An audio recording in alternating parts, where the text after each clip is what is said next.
Hey hello guys, welcome back to the channel our study Adda. Guys आज हम start करने वाले हैं ज़ूलॉजी यूनिट फर्स्ट का एक और इम्पोर्टेंट क्वेश्चन। तो गाइस आज का क्वेश्चन है what are cell junction, how they interact with each other, यानी कोशिका संलयन क्या है, ये किस प्रकार आपस में संयोजित होते हैं। तो आइए देखते हैं इसका आंसर।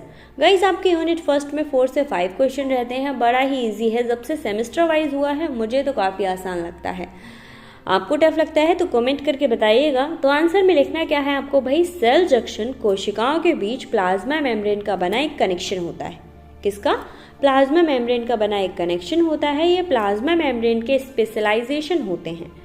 जब कोशिकाओं की प्लाज्मा मेम्ब्रेन पास पास आती है तो उनमें कनेक्शन व्यापित होता है और सेल जंक्शन बनता है।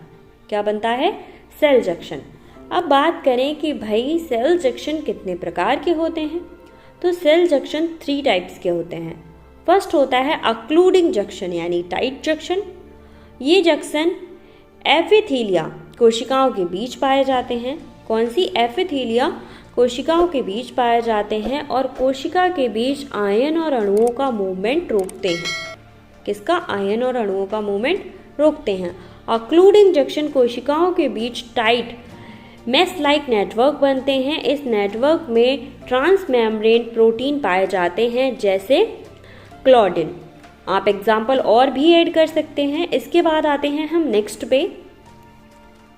गाइस सेकेंड है आपका एंकरिंग जंक्शन, एडिरेंस जंक्शन या फिर डेस्मोसोम्स। ये तीनों नाम से अगर आप शॉर्ट में कुछ पूछ लेता है एग्जामिनर तो आप आंसर सेम ही करेंगे, कंफ्यूज नहीं होंगे। ये कोशिकाओं को उनके साइटोस्केलेटन को आपस में एवं ईसीएम से जोड़ते हैं, आपस में और ईसीएम से जोड़ते हैं। एडिरेंट जंक्शन टाइट जंक्शन के नीचे पाया जाता है। ठीक है, किसके? जो हमारा फर्स्ट जंक्शन था उसके नीचे पाया जाता है। डेस्मोसोम्स कई प्रकार के जंक्शन बनाते हैं।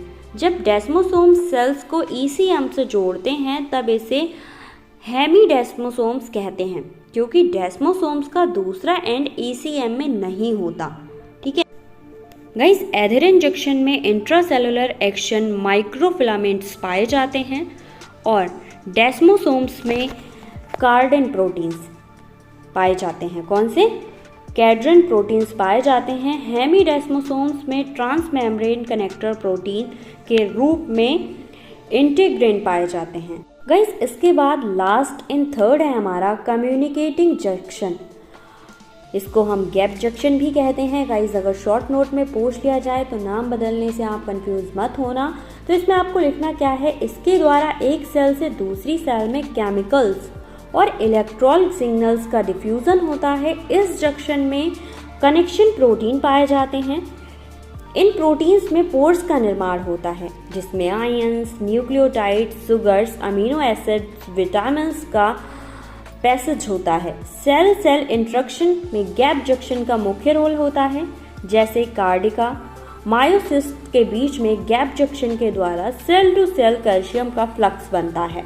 अब सेल टू सेल का फ्लक्स बनने के बाद जिसे पूरे हार्ट में कोऑर्डिनेटेड वेव्स के कॉन्ट्रैक्शन बनता है, कोऑर्डिनेटेड वेव्स का कॉन्ट्रैक्शन बन जाता है। यहाँ पर हमारी तीनों प्रकार कंप्लीट होते हैं। होपफुली आपको क्वेश्चन का आंसर समझ आया होगा। अगर कोई भी प्रॉब्लम है तो आप मुझे कमेंट कर सकते हैं। डिस्क्रिप्शन में मैं आपको प्लेलिस्ट लिंक मेंशन कर दूंगी, वहां से जाकर आप इस टॉपिक से रिलेटेड सारे वीडियोस देख सकते हैं। मिलते हैं नेक्स्ट वीडियो में। Thank you so much.